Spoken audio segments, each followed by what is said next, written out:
Saksian dari Pak John S.E. Panggabean, dan nanti akan ada lanjutannya.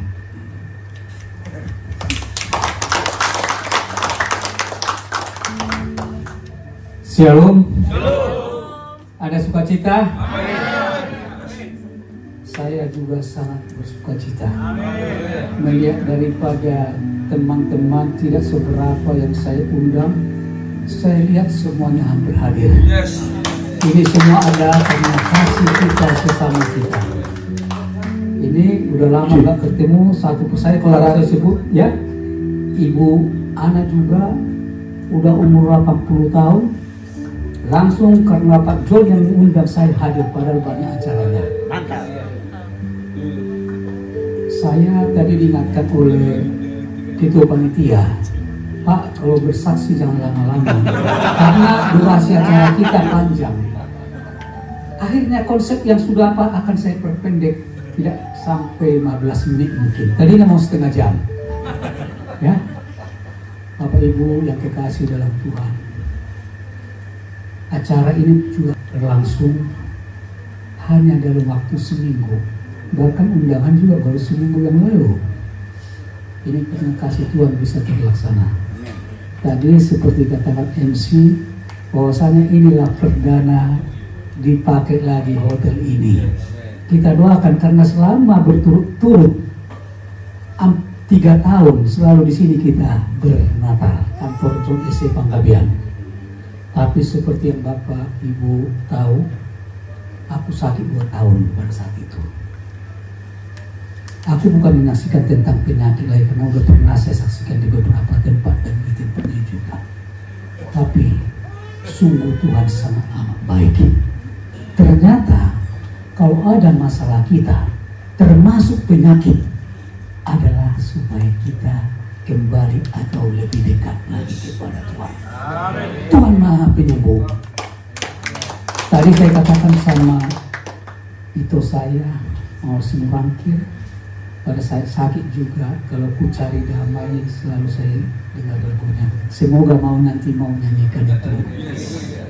Dan juga dengar khotbah, itulah yang saya lakukan selama hampir 1,5 tahun di rumah. Saya tidak peduli siapa yang khotbah di YouTube. Yang penting firman Tuhan. Bahkan saya sampai sudah pakai kursi roda. Bahkan dokter saya sudah sampai 7 orang. Istri saya yang tercinta inilah yang paling capek pada saat itu. Saya sampai ke Penang. Di Penang pun dia tidak bisa, di sana agak bukan seperti rumah sakit di sini yang kami itu panti hospital, tidak bisa ditemani pada saat itu. Dia sendiri di negara orang karena adik saya besoknya baru datang. Bisa Bapak bayangkan, Ibu bayangkan kalau saya berdiri kalau bukan karena kasih Tuhan. Tidak. Pagi itu saya merasakan bahwa saya sudah tidak sanggup lagi. Saya berkaca, saya katakan kepada Tuhan, saya berjalan pelan karena di Tuhan. Kalau Tuhan berkenan, panjangkan umur saya, karena anak saya masih kuliah. Ini pendeta Samuel. Pada saat itu saya langsung saya suruh melanjutkan di S2.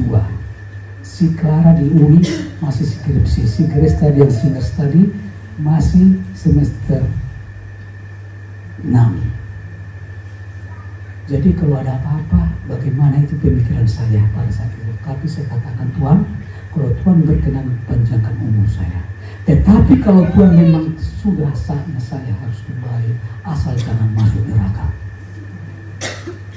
Panjang perjalanan hidup saya, bermacam-macam. Dan berkat pun juga saya sudah rasakan.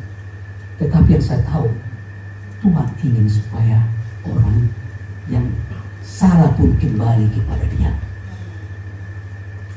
Sebenarnya 2 kali aku sakit. Waktu tahun 95 disembuhkan Tuhan juga secara total.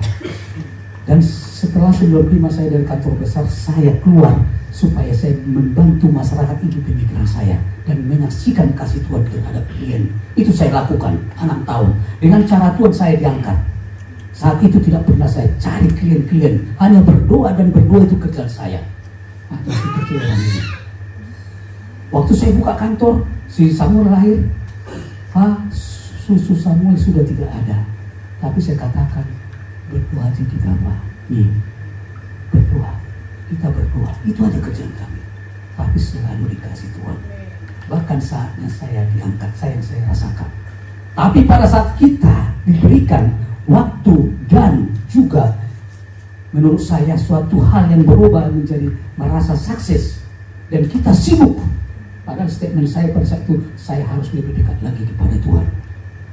Ternyata saya selewengkan pernyataan saya yang tadinya saya udah itu bahkan membawa firman bersaksi kemana-mana.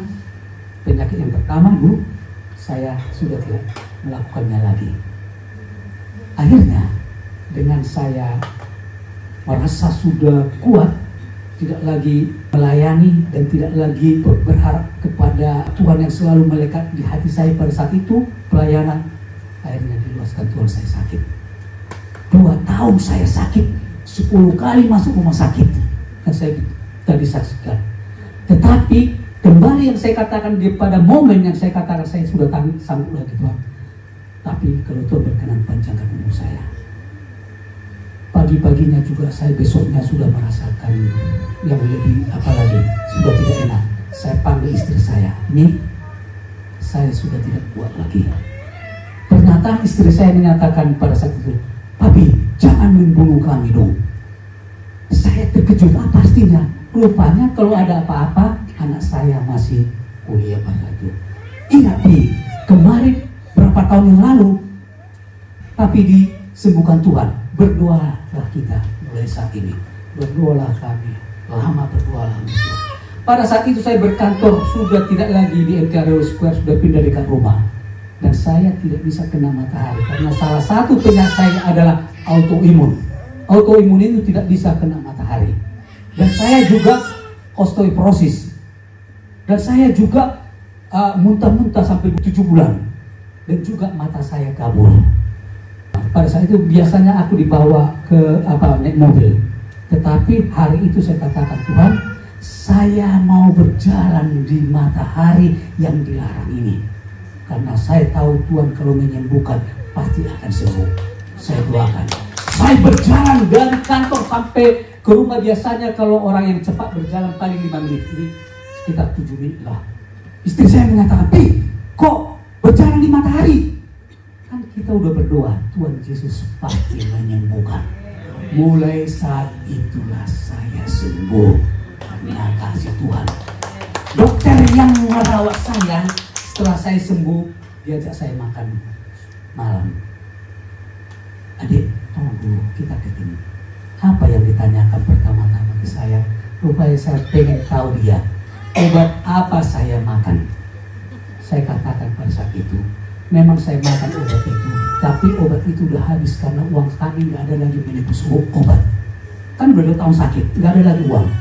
Kami hanya berharap sama Tuhan, dan Tuhan menyembuhkan saya. Apa yang katakan dia? Luar biasa. Ini seorang dokter. Luar biasa. Anggi disembuhkan Tuhan. Itu adalah mujizat. Beri kemuliaan dulu Tuhan. Setiap hari kami berdoa. Setiap hari kami berdoa. Samuel tamat. Saya juga, anak saya Clara berdoa. Dan puji Tuhan, Grace juga sudah jadi advokat.